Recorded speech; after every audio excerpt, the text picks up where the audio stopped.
Ihinda-inĩ rĩa ciumia igĩrĩ ciũkĩte, makiria ya maabitha 500 kuma ministry ya ũgima wa mwĩrĩ megũkorwo magĩthiũrũrũka guothe bũrũri-inĩ mĩhang'o-inĩ ya gũthũrima na gũcokanĩrĩria riboti cia ũrĩa motungata ma ũrigitani makoretwo magĩkinyanĩrio.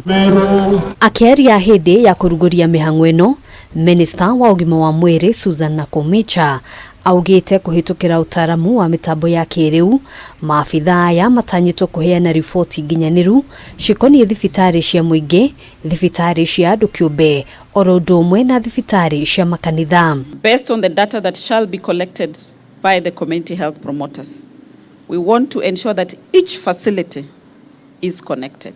Assessing a tune of 15,000 health facilities in the country is no mean achievement after the end of the 2 weeks, and this will involve public and private institutions. Mĩhang'o ĩno ĩtanyĩtwo gũteithĩrĩria thirikari gũthinga mĩanya ĩrĩa ĩkoretwo kuo nĩguo kũhotithia gũkinyanĩria motungata ma ũrigitani kũrĩ AKENYA othe. Since we came to office, we have received numerous requests from the county government in terms of equipment support, human resource support, infrastructure support.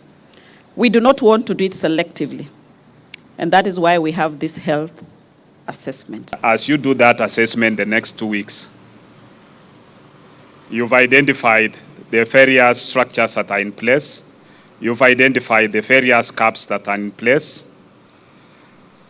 We must have a roadmap on how these caps that you've been able to identify are going to be filled, whether in terms of equipment or in terms of human resource. Mũikarĩri gĩtĩ wa kamĩtĩ ya ũgima wa mwĩrĩ thĩinĩ wa kanjũ ya magavana Mũthomi Njuki nĩ eranĩire ũnyitanĩri wa thirikari cia kaunti gũkinyanĩria mũbango ũyũ. Primary health care has over the years remained very poorly financed, quite fragmented, and has a very weak referral link in the health systems.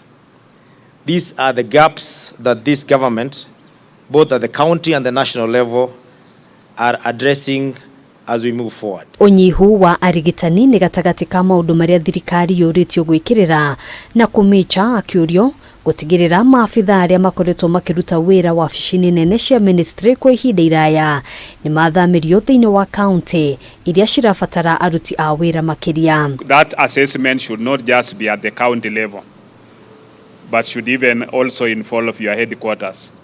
You have about 300 doctors working in Afya House. Why do you need all the 300? You have doctors who are well qualified, people with who are surgeons or obstetricians or pediatricians, just pushing files from one office to another. That should not be the case. It's only that when you're devolving them, I would request that you fully devolve them, because sometimes we have gaps when you devolve to us.